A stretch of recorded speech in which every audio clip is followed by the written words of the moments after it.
சென்னை தேனாம்பேட்டை பாலசுப்ரமணிய சுவாமி கோவிலில் திருமணத்திற்கு கூடுதலாக கட்டணம் வசூலிக்கப்படுவதாக புகார் எழுந்திருக்கிறது. இது தொடர்பான பிரத்யேக செய்தி தொகுப்பை பார்க்கலாம்.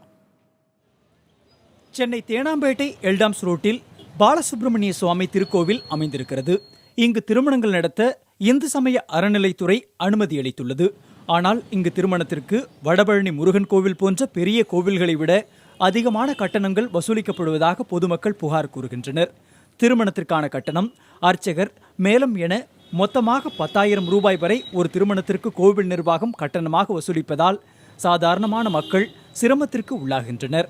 ஆனால் இந்து சமய அறநிலைத்துறை விதிகளின்படி திருமணத்திற்கு கட்டணமாக 500 ரூபாய் மட்டுமே வசூலிக்க வேண்டும். அர்ச்சகருக்கு பணம் ஏதும் கட்ட தேவையில்லை. இந்த தகவல்கள் தகவல் அறியும் உரிமைச் சட்டம் மூலம் புதிய தலைமுறைக்கு கிடைத்துள்ளது.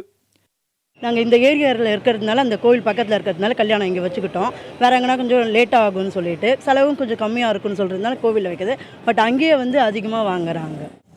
இதேபோல் கோவில் நிர்வாகம் முறையாக செயல்படுவதில்லை என்றும், திருமண கட்டண செலவு விவரம் போன்றவற்றை மக்களின் பார்வைக்கு வைப்பதில்லை என்றும் புகார் கூறுகின்றனர். ஓய்வு பெற்றவரை மறுபடியும் திரும்ப வேலைக்கு வைப்பதுக்கு என்ன காரணம்? அந்த கல்யாணத்தினுடைய காசு தான் அதுக்கு காரணன்றது நல்ல தெளிவாக தெரியுது. அவரை அங்கே அப்புறப்படுத்திட்டு அந்த ஐயர் மடப்பள்ளியில் இருக்கக்கூடிய ஐயர் ஓய்வு பெற்றுட்டா அவர் அங்கேருந்து அப்புறப்படுத்திட்டு பொருளாதார ரீதியாக பின்தங்கி இருக்கக்கூடிய ஏழை பிராமணனுக்கு அந்த வேலையை வழங்கணும். அதிக கட்டணம் வசூலிப்பதாக எழுந்துள்ள புகார் குறித்து கோவில் நிர்வாகத்திடம் கேட்டபோது, திருமணத்திற்கான கட்டணமாக 4,000 ரூபாய் மட்டுமே வசூலிப்பதாகவும், அதில் 1,000 ரூபாய்க்கு மட்டுமே ரசீதி வழங்குவதாகவும் தெரிவித்தனர். விருப்பம் இருப்பவர்களிடம் மட்டுமே அன்னதானம் செய்ய நன்கொடை வசூலிப்பதாகவும் நிர்வாகத்தினர் கூறுகின்றனர். கூடுதல் கட்டணம் குறித்த புகார் வந்தால் விசாரணை நடத்தி உரிய நடவடிக்கை எடுப்பதாகவும் கோவில் செயல் அலுவலர் தெரிவித்துள்ளார். திருமணத்திற்காக அதிக கட்டணம் செலவு செய்ய முடியாத நபர்களும் கோயில்களிலே திருமணம் செய்ய வேண்டிய என்ற நபர்கள் தான் இது போன்று கோயில்களில் திருமணம் செய்கிறார்கள்.